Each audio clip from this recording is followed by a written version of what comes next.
अथ श्री द्वितीय अध्याय। संजय बोले, हे धृतराष्ट्र।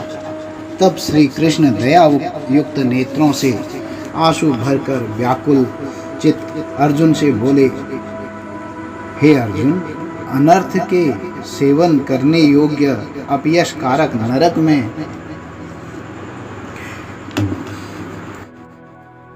गिरने वाला मोह इस समय तुम्हारे मन में कहां से आया? तुम कायर मत बनो, यह शोभा नहीं देता। तुम हृदय की दुर्बलता को त्याग कर युद्ध के निमित्त खड़े हो जाओ। अर्जुन ने कहा, हे मधुसूदन, मैं रण में पूज्य भीष्म और द्रोणाचार्य के ऊपर बाण प्रहार कैसे कर सकता हूँ? इस लोक में महात्मा गुरुजनों को न सताकर भीख मांग भोजन करना उत्तम है, लेकिन अर्थ की कामना के लिए तो गुरुजनों को मारकर उनके रक्त से सने भोगों को भोगूंगा। हम नहीं जानते कि युद्ध में कौन जीतेगा। यदि हम जीत भी लेंगे तो भी जिनको मार हम जीवित रहना नहीं चाहते, वही धृतराष्ट्र के पुत्र हमारे सामने प्रस्तुत हैं। दीनता से मेरी स्वाभाविक वृत्ति नष्ट हो गई है। धर्म के विषय में मेरा चित्त मोहित हो गया है। मैं आपसे पूछता हूँ, जिससे निश्चय करके मेरा भला हो वह मुझे समझा कर कहिए, क्योंकि मैं आपका शिष्य हूँ और आपकी शरण में हूँ। अतः मुझे ज्ञान शिक्षा दीजिए। मुझे पृथ्वी का निष्कंटक राज्य मिल जाए और देवताओं का भी आधिपत्य मिल जाए, तो भी कोई ऐसा उपाय नहीं दिखता जो कि मेरी इंद्रियों के दुखाने वाले शोक को दूर कर सके। हे गोविंद, मैं युद्ध नहीं करूंगा। यह कहकर अर्जुन चुप हो गए। संजय बोले, हे राजन, दोनों सेनाओं के बीच में खिन्न होकर बैठे अर्जुन से भगवान श्री कृष्ण ने यह वचन कहे, हे अर्जुन, जिसके लिए शोक नहीं करना चाहिए तू उसके लिए शोक करता है, और पंडितों के से वचन तो कहता है, परंतु पंडित लोग न तो मरे का शोक करते हैं न जीवित का। यह बात असंभव है कि मैं पहले न था, तुम भी न थे और ये राजा भी न थे, और इसके बाद भी न रहेंगे। जैसे देवदारियों की इस देह का लड़कपन, जवानी, बुढ़ापा ये अवस्था होती है, वैसे ही मृत्यु के बाद दूसरी देह की भी होती है। इसलिए पंडित लोग शोक को प्राप्त नहीं होते। इंद्रियों का शब्दादि विषयों से संयोग जाड़ा, गर्मी आदि सुख दुख का देने वाला है। आने जाने वाले और नाशवान जानकर इन्हें सहन कर। हे कुरुश्रेष्ठ, सुख दुख को समान मानने वाले जिन वीर पुरुषों को ये ब्रह्म पदार्थ कलेश नहीं देते, वह मोक्ष पाने के अधिकारी हैं। असत का तो अस्तित्व नहीं है और सत का अभाव नहीं है। इस प्रकार दोनों को ही तत्वज्ञानी पुरुषों ने देखा है। जिसमें यह सारा संसार व्याप्त है, उसका विनाश करने में कोई समर्थ नहीं है। इस अविनाशी, अचिंत्य और नित्य जीवात्मा के ये सब शरीर नाशवान है। अतएव हे भारत, तुम युद्ध करो। जो पुरुष इस आत्मा को मारने वाला तथा जो मरने वाला मानते हैं, वो दोनों ही अज्ञानी हैं, क्योंकि यह आत्मा न मरती है न मारती है।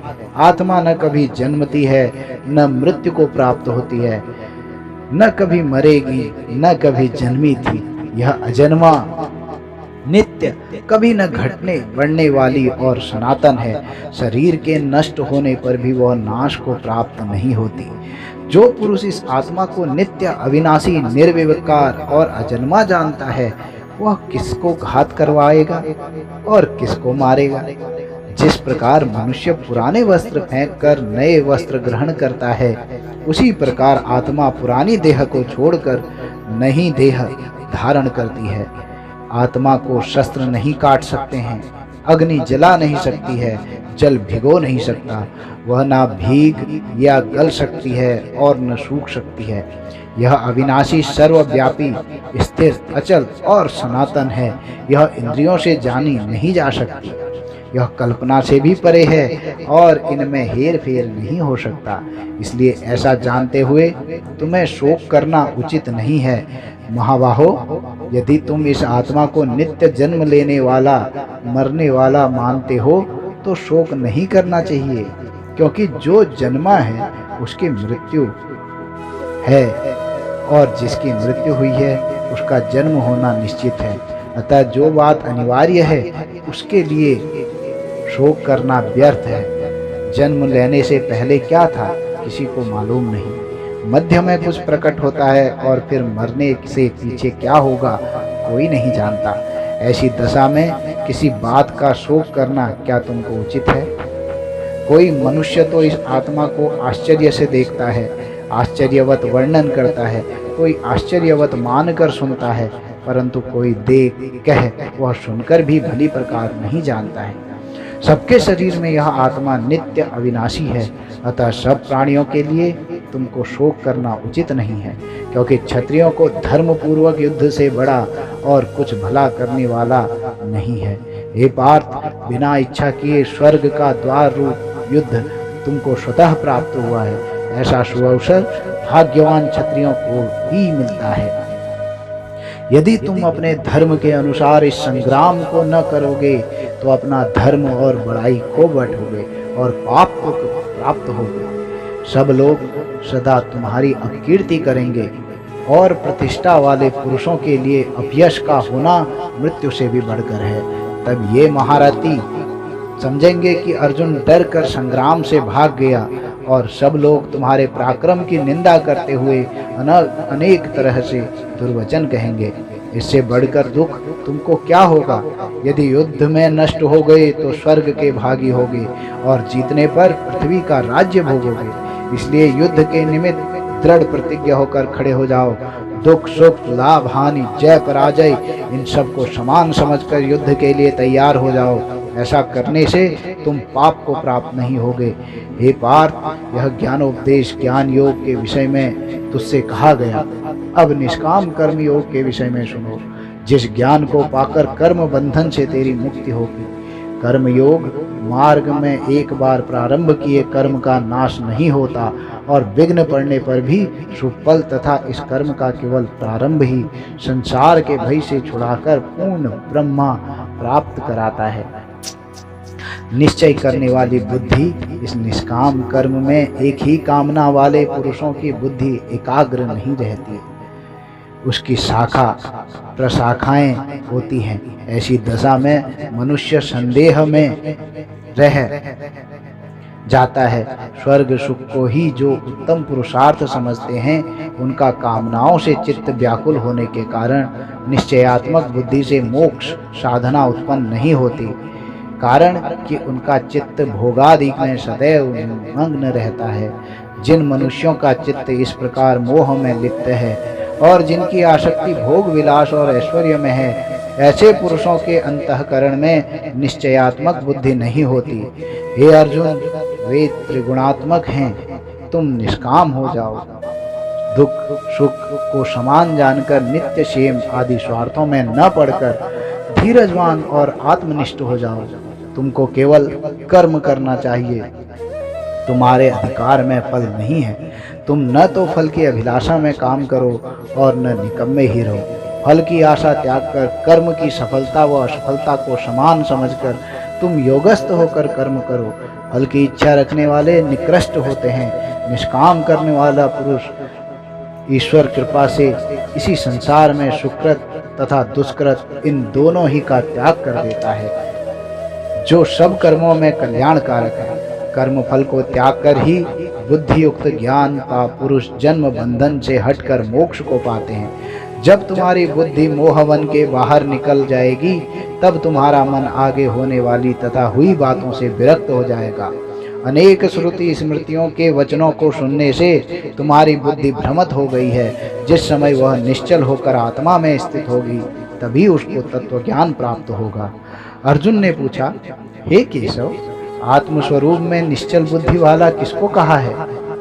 उनके लक्षण क्या हैं?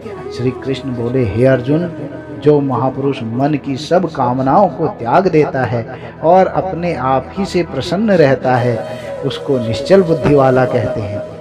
दुख में जिसके मन में खेद नहीं होता और सुख में जिसको आसक्ति नहीं होती तथा प्रीति भय क्रोध जिसके आते जाते रहते हैं, वह महात्मा स्थिर बुद्धि वाला मुनि कहलाता है।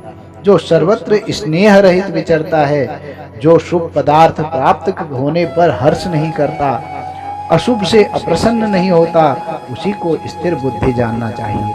और कछुआ जैसे अपने अंगों को सिकोड़ लेता है, उसी तरह जो पुरुष अपनी इंद्रियों को विषय से हटाता है, उनकी बुद्धि स्थिर जाननी चाहिए। हे अर्जुन, मोक्ष का प्रयत्न करने वाले विद्वान व्यक्ति को भी प्रबल इंद्रियां बलात् उसके मन को जीत लेती हैं। इसलिए सब इंद्रियों को विषयों से रोके, मेरे लिए तत्पर हो जावे। जिसने इंद्रियों को वश में कर लिया है, उसकी बुद्धि निश्चल है। जो पुरुष विषयों के ध्यान में रहता है, उसमें उसकी आसक्ति हो जाती है। आसक्ति होने से कामना होती है। इच्छा के पूर्ण न होने से क्रोध से अविवेक होता है। अविवेक से स्मरण शक्ति नष्ट हो जाती है। स्मरण शक्ति जब नष्ट होती है तो उससे बुद्धि का नाश हो जाता है। बुद्धि का नाश होने से मनुष्य विनाश को प्राप्त होता है। जो पुरुष राग द्वेष से रहित हो, इंद्रियों के विषय सुख का अनुभव करता है और अपने मन को वश में रखता है, वह शांति को प्राप्त होता है। शांति मिलने से सब दुखों का नाश होता है। प्रसन्न चित्त वाले की बुद्धि तुरंत निश्चल हो जाती है। जो पुरुष योग युक्त नहीं है, उनको निश्चल बुद्धि उत्पन्न नहीं होती। भावना के न होने से शांति प्राप्त नहीं होती। अशांत को सुख कहाँ से मिलेगा? इस कारण हे महाभावों, जिसने इंद्रियों को विषयों से सर्वथा रोक रखा है, उसी की बुद्धि स्थिर है। जो सब प्राणियों की रात होती है, उसमें संयमी जागता रहता है, और प्राणी मात्र जिस समय जागते हैं, मुनिजनों की वह रात्रि है। जल से भरे संपूर्ण समुद्र में जल भरने पर भी वह अपनी मर्यादा में ही रहता है। उसी तरह जिस पुरुष में इच्छा न रहने पर भी सब भोग उसे विचलित न करते हुए प्रवेश करते हैं, उसी को शांति मिलती है। विषयों की इच्छा करने वाले को शांति नहीं मिलती। जो पुरुष सब कामनाओं को छोड़कर इच्छा रहित हो विचरता है, ममता अहंकार जिसमें नहीं है, वह शांति को प्राप्त होता है। हे पार्थ, ब्राह्मी स्थिति यही है। ऐसी स्थिति मिल जाने पर प्राणी फिर मोह में नहीं फंसता और अंत समय में निर्वाण ब्रह्म को प्राप्त होता है। बोलो भगवत वासुदेव भगवान की जय। अत श्री द्वितीयो